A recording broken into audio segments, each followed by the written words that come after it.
Assalamualaikum dan salam sejahtera kepada Dr. Asma Laili binti Muhammad Nur. Saya Nur Zafira binti Rosli. Nombor kad matrik saya A22A0128. Kami daripada kumpulan 10 akan membentangkan hasil kajian kami mengenai filem Air Force The Movie Selagi Bernyawa. Ini adalah senarai nama ahli kumpulan kami iaitu kumpulan 10 yang terdiri daripada 9 orang.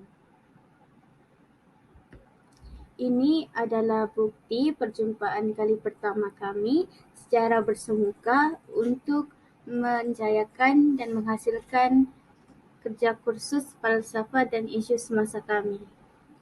Di sebelah kanan adalah bukti bahawa kami telah membahagikan tugas kepada semua ahli dan di sebelah kiri pula adalah bukti bahawa tugas yang dibahagikan kepada semua ahli telah selesai dan disatukan dalam satu dokumen yang berbentuk dalam PDF. Ini adalah slide mengenai isi kandungan yang terdiri daripada latar belakang dan diikuti oleh mesej dan pengajaran, falsafah dan cara berfikir, konsep dan akhir sekali kesimpulan. Slide selepas ini iaitu mengenai latar belakang akan dibentangkan oleh Hayati. Hai, Assalamualaikum. Nama saya Nur Hayati binti Muhammad, nombor matrik A22A0402. Saya ingin membentangkan tentang latar belakang filem yang kami pilih iaitu filem Air Force The Movie. Filem ini diarahkan oleh Zulkarnain Azhar bersama dengan Francis sebagai penulis skrip. Filem ini dibintangi oleh bintang-bintang popular seperti Dato' Adi Putra sebagai Major Adnan, Nasti sebagai Kapten Adik, Aiman Hakim Riza sebagai Zafran dan bintang-bintang lain seperti Johan As'ari, Sarah Ali dan lain-lain. Filem ini ditayangkan pada 25 Ogos 2022. Sepatutnya filem ini ditayangkan lebih awal, namun kerana pandemik COVID-19 ia terpaksa ditangguhkan. Filem ini berdurasi selama 1 jam 45 minit. Filem epik yang penuh aksi ini mengisahkan pasukan TUDM Malaysia yang mengagontai pasukan Paskau ke Nambuli Selatan untuk menghantar misi kemanusiaan disebabkan oleh negara tersebut mengalami pergolakan. Setelah selesai misi kemanusiaan di Nambuli, pesawat yang dinaiki oleh pasukan Paskau Malaysia secara tidak dijangka ditembak oleh pengganas. Dalam kelemahangan tersebut, seramai 9 orang anggota termasuk 2 orang wartawan dan seorang doktor berjaya menerjunkan diri ke bawah, manakala anggota yang lain termasuk juruterbang menjadi korban di atas pesawat tersebut. 9 orang anggota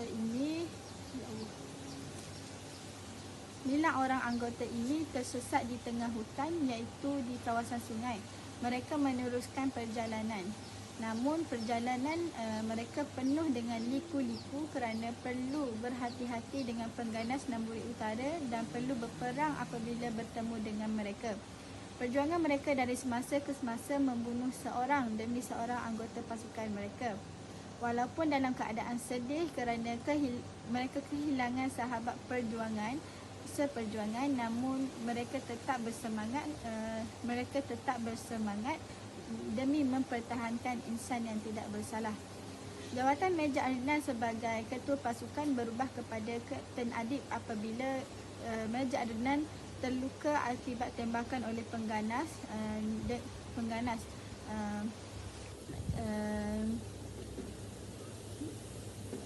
Tindakan yang perlu dibuat oleh Kapten Adib dan pasukan yang lain amat berat apabila Major Adnan menyuruh mereka meninggalkannya sendirian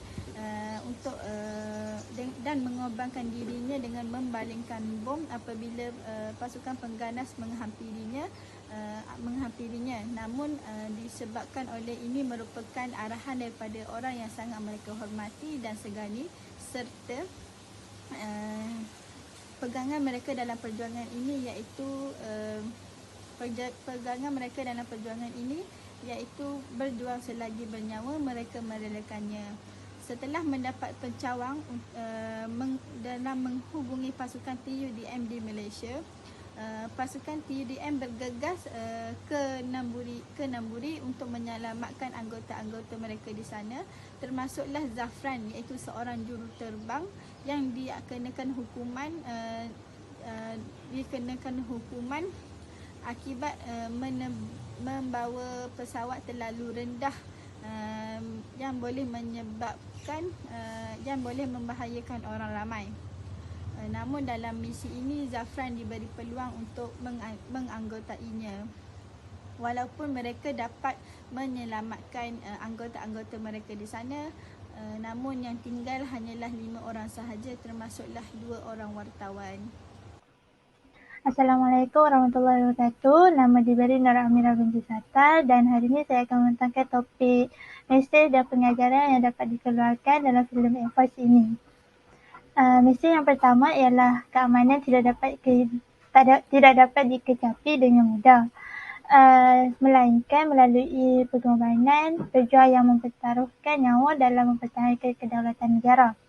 Dalam konteks ini, kita dapat lihat bagaimana sesuatu negara boleh memperoleh keamanan dan kesejahteraan yang golongan muda nikmati ketika ini.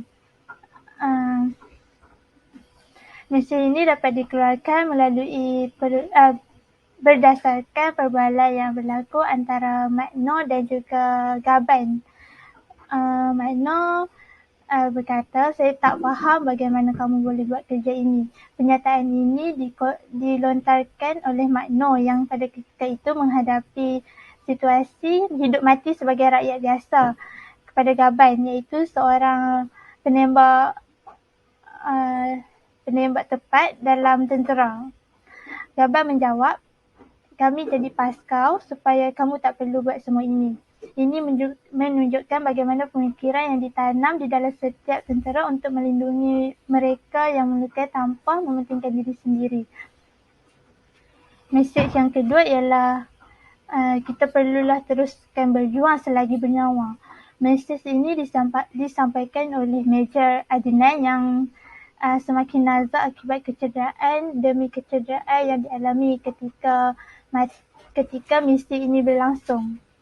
Kata-kata ini diberikan kepada Kapten Adib yang diberikan amanah untuk meneruskan misi tanpa Major Adnan.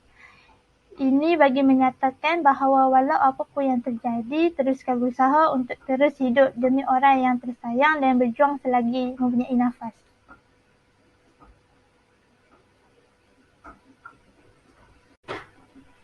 Seterusnya, kita akan beralih kepada pengajaran yang dapat diambil daripada filem Enforce ini. Pengajaran pertama, bertindak mengikut arahan. Bertindak mengikut arahan ini diambil daripada dua situasi yang menunjukkan kita perlu bertindak mengikut arahan ketika kita tidak mahu misi kita gagal. Situasi pertama, Paku bertindak sendiri dengan mengambil seorang kanak-kanak perempuan yang telah menyebabkan kawasan kamp yang dilalui menjadi heboh dan telah menarik salah seorang perhatian penduduk di situ yang mengecam mereka sebagai orang luar. Akibat daripada kecohan yang berlaku, aksi tembak menembak berlangsung mengakibatkan Dr. Susan terkorban. Bukan itu sahaja, situasi yang kedua ialah perbuatan Paku berlari ke arah kawasan periuk api, iaitu kawasan yang ditanam bom bagi melindungi sempadan dan menghadkan pergerakan musuh. Akibat daripada Paku berlari ke arah bom periuk api yang ditanam, telah menyebabkan mencetuskan bom yang dipijak olehnya yang telah membawa maut terhadap dirinya sendiri. Nah, daripada yang kita lihat, dua situasi ini mengakibatkan kemalangan yang kita tidak ingini, seperti kematian Dr. Susan dan kematian Paku sendiri. Pengajaran yang kedua ialah berwibawa sebagai ketua. Apabila seseorang itu menjadi ketua, perlulah dia membuat keputusan yang terbaik. Apa yang ingin dikeluarkan daripada filem ini, akibat daripada Meja Adnan yang membuat keputusan secara terburu-buru, Meja Adnan melalui terowong yang tidak diketahui situasi di dalamnya. Daripada mencari inisiatif lain yang terbaik kerana kesuntukan masa. Hal ini membawa kepada pertembungan dirinya, kumpulannya dengan kumpulan pengganas yang lain yang berada di dalam terowong. Pengganas mempunyai kelebihan di mana pengganas mempunyai lebih banyak mencukupi, mempunyai senjata yang mencukupi untuk mempertahankan dalam pertempuran ini. Daripada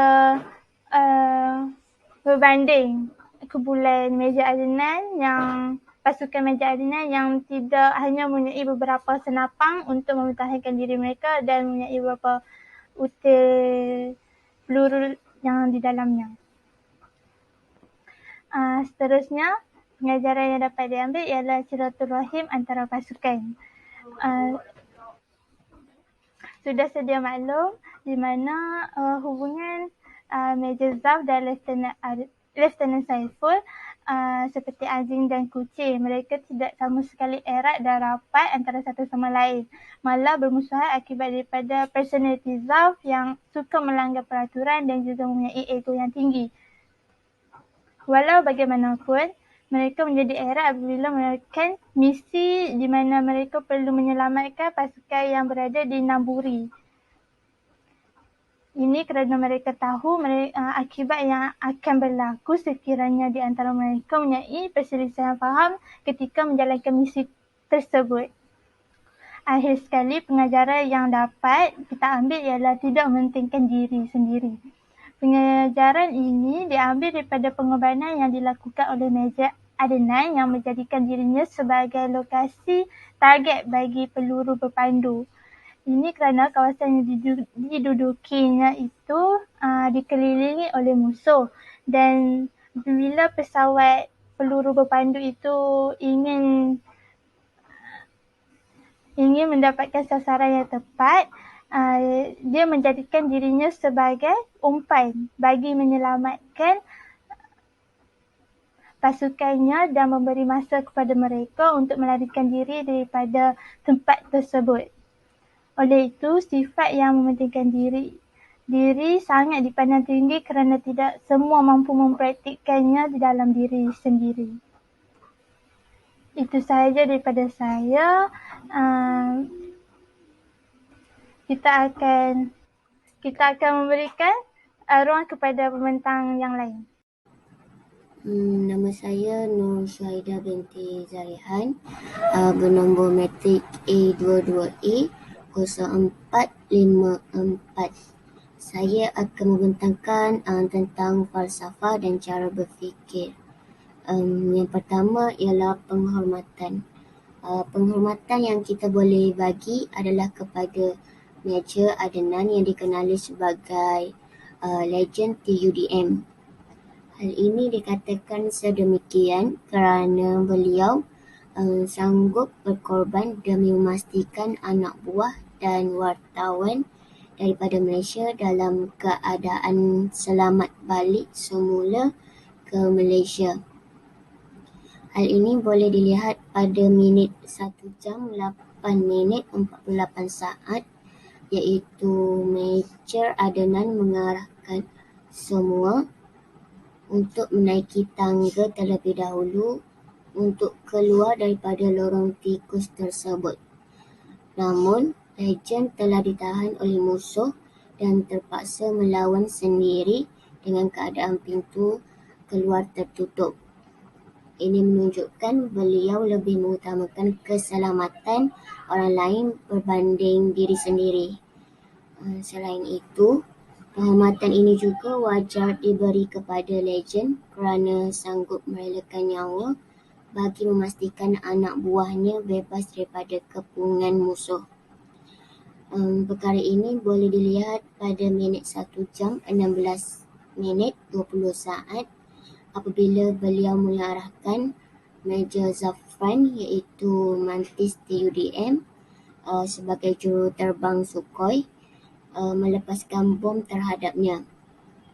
Hal ini kerana pihak musuh dalam keadaan menghala kepadanya dan menyebabkan legen mati. Falsafah dan cara berfikir yang kedua ialah kepatuhan. Kepatuhan ini boleh kita bagikan kepada Kapten Adik iaitu dipanggil Rock yang berpangkat pegawai muda Paskau. Wajar diberi pujian kerana beliau seorang yang prihatin dan patuh dengan arahan ketua seperti dalam minit 5 minit 40 saat. Beliau berpegang kepada prinsip seorang Paskau yang tidak akan membiarkan seorang budak mati kerana budak itu tetap seorang manusia. Selain itu, kita boleh tengok dari segi Kapten Adik memberi cadangan untuk berpecah, tetapi Meja Adnan memberitahu untuk mengikut rancangan asal.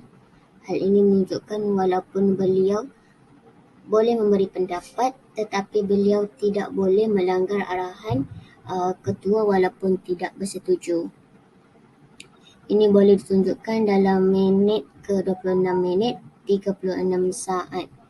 Ini bermakna beliau seorang yang cekal dan tabah dengan keputusan yang diberikan oleh ketua. Slide seterusnya akan dibentangkan oleh ahli kumpulan saya. Seterusnya, saya Nur Zafira binti Rosli, nombor kad matrik saya A22A0128, akan meneruskan pembentangan rakan saya mengenai falsafah dan cara berfikir yang ketiga iaitu kekejaman.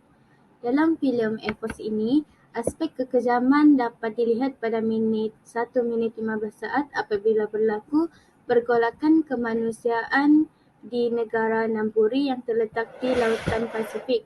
Pergolakan kemanusiaan ini terdiri daripada Namburi Utara dan Namburi Selatan, di mana Namburi Selatan ingin menakluk wilayah Namburi Utara.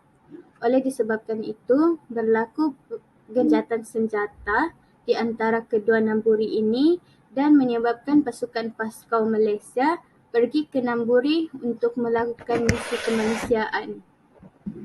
Maka jelaslah pada minit ini berlaku kekejaman di antara kedua Namburi di mana Namburi Selatan sendiri ingin menyerang Namburi Utara untuk menakluk wilayah Namburi Utara. Kekejaman lain yang terdapat dalam filem ini berada pada minit 15 minit 59 saat di mana pesawat yang dinaiki oleh pasukan Paskau Malaysia ditembak lalu jatuh oleh puak militer Namburi menggunakan meriam. Kekejaman ini berlaku disebabkan Namburi Selatan menyangka bahawa pihak Paskau ini telah mengambil sebahagian ahli tentera mereka dan berpihak kepada Namburi Utara. Kekejaman seterusnya yang terbukti dalam filem ini adalah pada minit 31 minit 40 saat di mana pasukan Paskau telah memasuki wilayah Namburi Selatan dan mendapati bahawa tentera Namburi Utara yang telah meninggal dunia digantung di atas pokok dan kepala mereka ditutup. Pihak Paskau juga melihat Namburi Selatan telah menangkap seseorang budak lalu dibunuh dengan kejam tanpa belas kasihan. Maka terbuktilah dalam filem ini berlaku kekejaman yang dilakukan oleh pihak Namburi Selatan. Selain itu, falsafah dan cara berfikir yang keempat ialah kritikan. Sikap kekejaman tentera Namburi Selatan wajar diberikan kritikan. Hal ini kerana mereka terlalu tamak dan ingin memiliki wilayah Namburi Utara. Mereka ingin menjadikan Namburi Selatan dan Namburi Utara menjadi satu buah negeri Namburi. Sikap tamak mereka ini menyebabkan banyak pertumpahan darah dan banyak nyawa yang terkorban, termasuklah tentera Paskau daripada Malaysia. Seterusnya, kritikan juga perlu diberikan kepada wartawan Natra yang mengeluarkan artikel tentang pasukan Paskau yang bertajuk "Di Manakah Standard Tentera Malaysia di Mata Global?".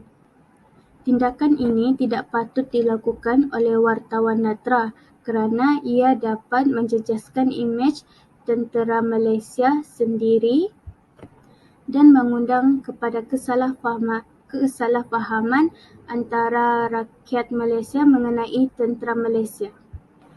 Itu sahaja daripada saya mengenai aliran falsafah akan dibentang oleh rakan sekumpulan saya yang lain. Assalamualaikum dan salam sejahtera. Nama saya Nurhayati binti Rahman, nombor matrik A22A0154.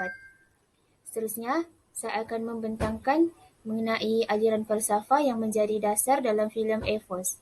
Terdapat 4 aliran falsafah yang menjadi dasar dalam filem tersebut. Yang pertama ialah humanisme. Humanisme berasal daripada bahasa Latin iaitu humanis, yang bermaksud manusia, dan ismi bererti faham ataupun aliran. Mangun Harjana mengatakan bahawa humanisme adalah pandangan yang menekankan martabat manusia dan kemampuannya.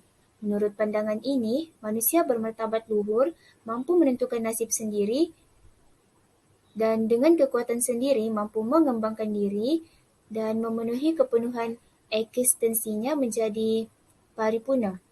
Pandangan humanisme ini juga membuat manusia sedar kembali tentang harkat dan martabat manusia sebagai makhluk rohani. Humanisme juga bermaksud etika rohani yang mendasari manusia untuk bertanggungjawab.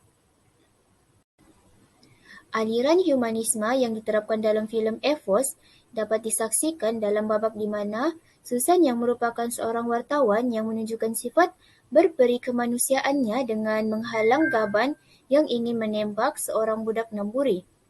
Babak tersebut ditunjukkan pada minit ke-26. Tindakan Susan lebih menekankan nilai dan tindakan yang lebih kepada pemikiran kritis dan bukti ini menunjukkan bahawa humanisme diterapkan dalam filem ini. Aliran yang seterusnya ialah aliran rasionalisme.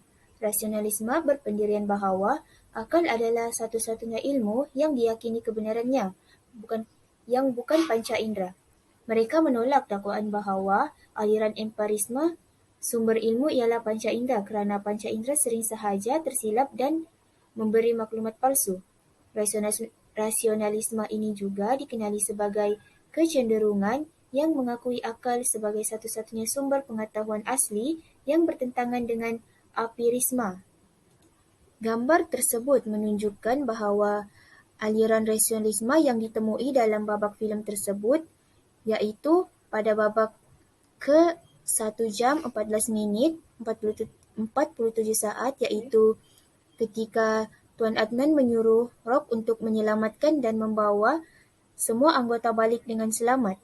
Hal ini menunjukkan bahawa Tuan Adnan mempercayai Rock untuk menggantikannya sebagai seorang kapten dalam misi tersebut. Sekian sahaja daripada saya. Seterusnya pembentangan akan diteruskan oleh Dalila. Terima kasih kepada saudari Nurhayati. Saya Nur Dalila Najwa, nombor matrik A22B0025 akan menyambung pembentangan aliran falsafah yang seterusnya iaitu optimisme. Optimisme adalah satu ideologi tentang cara pemikiran yang positif dan realistik ketika menganalisa sesuatu masalah. Lopez da Silva 2003 menyatakan bahawa optimisme adalah satu impian yang terdapat pada individu bahawa sesuatu akan mendekati arah kebaikan. Ciri-ciri individu yang optimisme adalah fikirannya lebih terbuka dan sentiasa positif. Optimisme juga selalu berusaha menyelesaikan masalah berdasarkan masalah kecil dengan anggapan berjayanya menyelesaikan masalah kecil dapat membantu untuk menyelesaikan masalah yang lebih besar.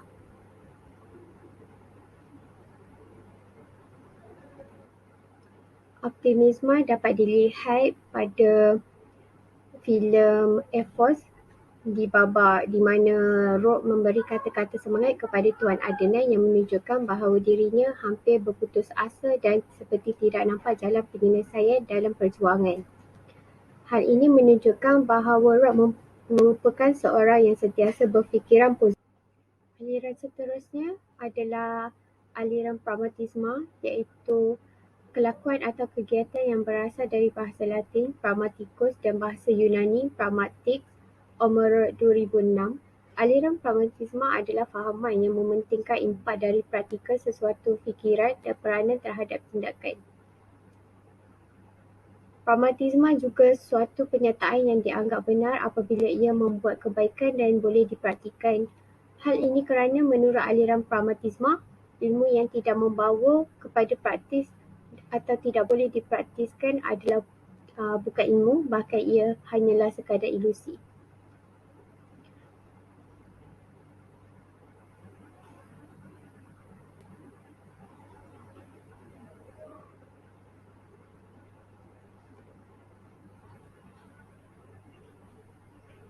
Aliran falsafah ini telah menyebarkan pengaruh yang mendalam pada masyarakat di sekitarnya sehingga ia diterima pakai dalam pelbagai bidang kehidupan, terutama dalam kehidupan berfalsafah.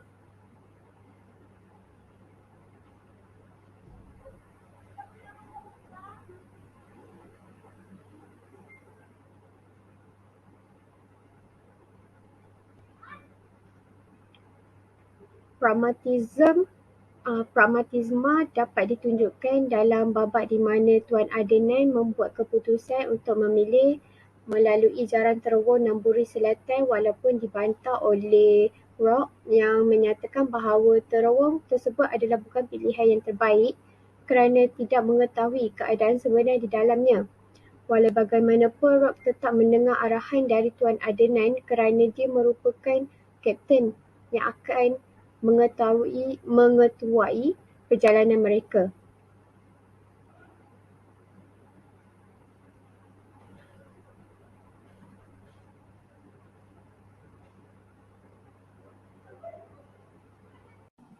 Assalamualaikum, nama saya Siti Nurhamiza binti Fauzan dan hari ini saya akan membincangkan tentang falsafah dan cara berfikir selara atau bercanggah dengan falsafah pendidikan negara. Yang pertama adalah apakah falsafah pendidikan negara? Falsafah pendidikan negara merupakan dasar pendidikan yang telah dilaksanakan di negara Malaysia. Falsafah ini telah digubal pada tahun 1988 oleh pakar-pakar pendidikan. Berdasarkan falsafah pendidikan negara, setiap aktiviti pendidikan diadakan bagi mencapai intipati utama dalam falsafah pendidikan negara iaitu melahirkan modal insan seimbang dari segi jasmani, emosi, rohani, intelektual dan sosial. Usaha ini adalah bagi melahirkan warga negara Malaysia yang berilmu, berpengetahuan, berketerampilan, berakhlak mulia, bertanggungjawab dan berkeupayaan mencapai kesejahteraan diri serta memberi sumbangan terhadap keharmonian dan kemakmuran keluarga, masyarakat dan negara. Berdasarkan watak yang diterapkan oleh Zafran, beliau berusaha bersungguh-sungguh untuk mempelajari ilmu untuk mengendalikan jet berjuang. Hal ini kerana menjadi juruterbang yang mengendalikan jet berjuang merupakan impiannya sejak kecil. Manakala, adik yang merupakan rakan Zafran pula berusaha bersungguh-sungguh untuk melayakkan dirinya untuk menyertai Paskau kerana beliau mempunyai cita-cita yang tinggi iaitu melindungi dan menyelamatkan nyawa sesiapa sahaja yang terancam.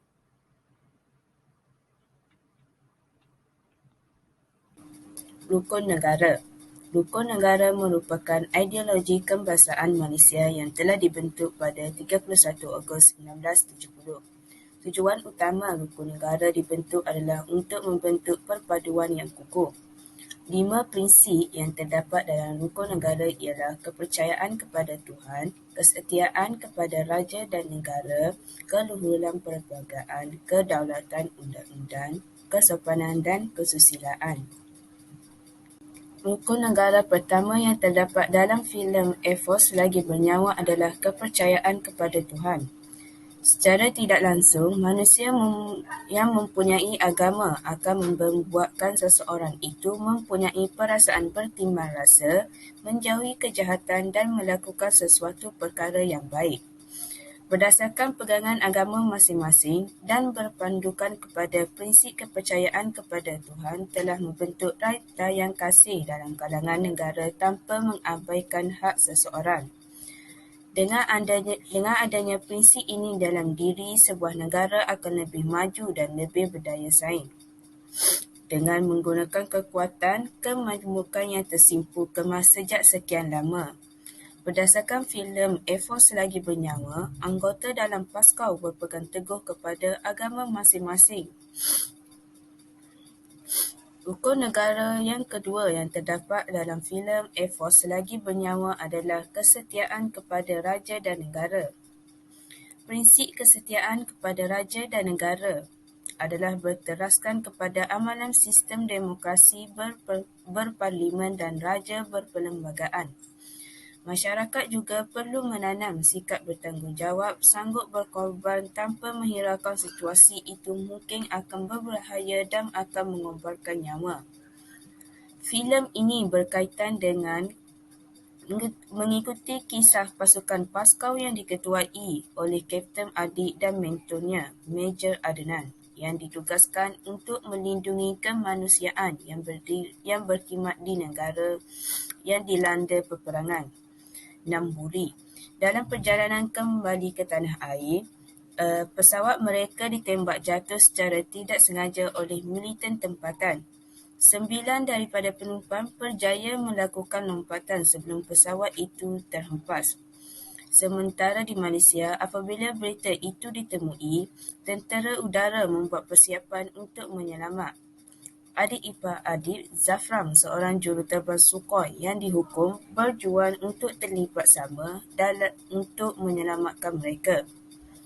Tentera udara mengerahkan bantuan dan mereka yang terselamat membuat larian terakhir mereka untuk menyelamatkan diri walaupun terpaksa menempuh beberapa cabaran dari pihak militan tempatan yang menjejaki mereka. Selain itu, prinsip rukun negara yang terdapat dalam filem Air Force Selagi Bernyawa adalah kesopanan dan kesusilaan. Prinsip ini adalah menekankan memupuk sasiah mulia dalam kalangan masyarakat agar tidak menyinggung perasaan orang lain yang boleh menjejaskan keharmonian negara. Kajian dalam filem Air Force Selagi Bernyawa mendapati keluarga mangsa yang terlibat mengamalkan nilai saling bantu-membantu dan memberi dorongan antara satu sama lain tanpa mengira kaum dan bangsa. Assalamualaikum. Nama saya Nuri Hafina binti Zarwi, memegang nombor matrik A22A0171. Seterusnya saya akan teruskan pembentangan ini dengan konsep kesejahteraan. Sejahtera ini merujuk kepada gaya kehidupan yang lestari, adaptasi nilai-nilai murni dalam amalan kehidupan seharian, serta mengubah sikap dan tingkah laku manusia. Falsafah sejahtera ini juga merujuk kepada aman dan makbul serta terjaga daripada sebarang bencana, sebagai contoh banjir, peperangan ataupun pergaduhan. Falsafah sejahtera ini adalah gabungan antara falsafah pendidikan dan rukun negara. Berdasarkan falsafah pendidikan kebangsaan, hanya seseorang yang lebih sejahtera yang mampu memberi pertolongan dan sumbangan kepada masyarakat tanpa mengira kaum dan bangsa. Berdasarkan kajian yang telah dikaji dalam filem Air Force ini, konsep sejahtera yang berkaitan dalam filem ini adalah semangat cinta akan negara. Semangat cinta akan negara ini dimaksudkan dengan orang yang sanggup berjuang untuk mempertahankan kedaulatan dan sedia berkhidmat untuk negara tersendiri. Sebagai contoh, dalam cerita ini, Pago sanggup mempertaruhkan nyawanya demi menyelamatkan seorang kanak-kanak yang disangkakan anaknya, namun hanya sekadar teknik pihak pengganas untuk menangkap ahli Paskau. Selain itu, semangat cinta akan negara ini juga dapat dilihat daripada pengorbanan Leja Adnan. Pada kemuncak peperangan, iaitu Leja Adnan sanggup mengorbankan dirinya terkena bom dan menjadi umpan kepada pasukan pengganas supaya ahli pasukan Paskal yang lain sempat untuk menyelamatkan diri mereka sendiri. Selain daripada semangat cinta akan negara, intelektual juga termasuk dalam konsep kesejahteraan. Intelektual dimaksudkan dengan satu golongan yang diklasifikasikan sebagai orang yang bijak pandai yang memiliki ilmu pengetahuan serta kepakaran dalam bidangnya tersendiri ataupun di luar bidangnya. Sebagai contoh, Tuan Zafran telah menggunakan teknik membelok dan membuat putaran supaya pihak pengganas tidak dapat mengesan jet perjuangan yang dibawa olehnya untuk menyelamatkan pasukan Paskal yang lain. Seterusnya, Kapten Adib telah menembak Swiss utama dalam terowong supaya ianya gelap dan mereka sempat untuk melarikan diri daripada pasukan pengganas yang berada di dalam terowong tersebut.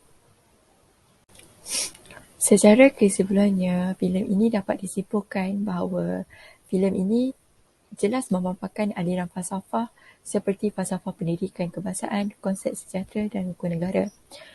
Kesemua aliran yang telah dibincangkan ini juga dapat membantu masyarakat dan membuka mata semua pihak untuk menyelesaikan permasalahan manusia berdasarkan aliran ini. Filem Air Force ini jelas memaparkan aliran falsafah yang berkait rapat dengan kehidupan seharian kita. Filem Air Force ini juga telah menyampaikan pengajaran seperti keamanan dan kesejahteraan, teruskan untuk hidup dan berjuang untuk orang yang kita tinggalkan, serta terus berjuang selagi mampu dan berani untuk membuat segala keputusan walaupun kita tidak tahu apa yang akan jadi. Oleh itu, aliran falsafah ini mampu mendidik seseorang insan memahami maksud makna kehidupan serta apakah falsafah hidup mereka. Sekian sahaja perbincangan daripada kumpulan kami. Jika ada salah, minta maaf, dan kalau ada sebarang soalan, sila ajukan kepada kami dan kami akan menjawab secepat yang mungkin.